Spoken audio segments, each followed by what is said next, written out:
Hi hello welcome to our channel wow foods and vlogs. ఈరోజు చూపించబోయే recipe upma బోండాలు. ఈ మధ్యకాలంలో పిల్లలు ఉప్మా అంటేనే ఊరు చివరకు పరిగెడుతున్నారు. వాళ్ళకి డిష్ని రుచి చూపించండి ఇంకా కావాలంటారు. ఈ ఉప్మా బోండాల్ని అప్పుడే చేసిన ఉప్మాతోనే కాదండోయ్, మిగిలిన ఉప్మాతో కూడా ఈవినింగ్ స్నాక్ ఐటమ్గా చేసుకోవచ్చు. సో లేట్ చేయకుండా రెసిపీలోకి వెళ్ళిపోదామా?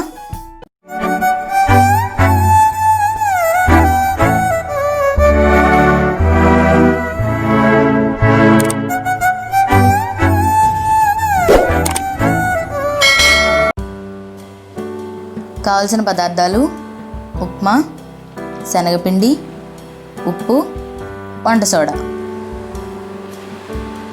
తయారీ విధానం: ముందుగా ఉప్మాని తీసుకుని ఇలా ఉండలుగా చేసి పక్కనుంచుకోవాలి.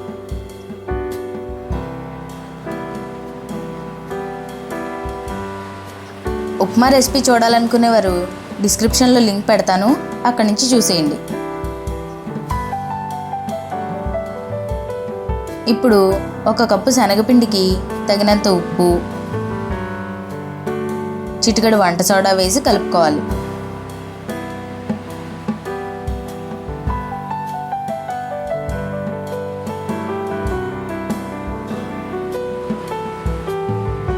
ఈ మిశ్రమానికి కొద్ది కొద్దిగా నీళ్ళు యాడ్ చేసుకుంటూ మిక్స్ చేయాలి.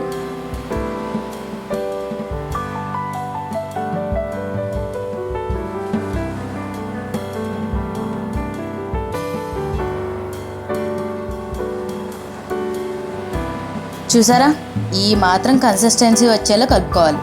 ఎగ్జాక్ట్గా చెప్పాలంటే మిర్చి బజ్జీలకు కలుపుకున్నట్టు.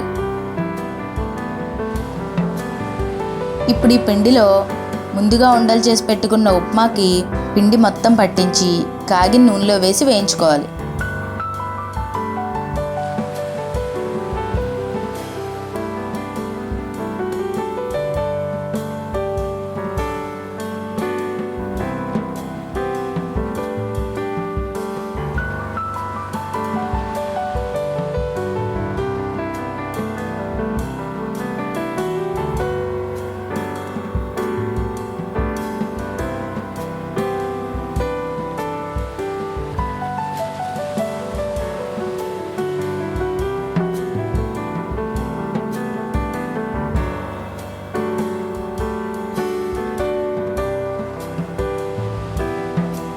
ఇదిగో చూసారా, ఇలా ఎర్రగా వేగాక తీసి సర్వ్ చేసుకోవడమే. దీనిని సాస్తో కానీ చట్నీతో కానీ కలిపి స్నాక్ టైంలో సర్వ్ చేసుకుంటే తిన్నవాళ్ళు మిమ్మల్ని మెచ్చుకోవడం ఖాయం. సో లేట్ చేయకుండా వెంటనే ట్రై చేసి ఎలా వచ్చిందో కామెంట్ చేయండి. మన వీడియోస్ని ఫస్ట్ టైం చూస్తున్నట్లయితే సబ్స్క్రైబ్ చేసి పక్కనే ఉన్న గంట సింబల్ని క్లిక్ చేయండి. Keep watching. రేపు ఇంకొక వీడియోలో కలుద్దాం. Bye bye.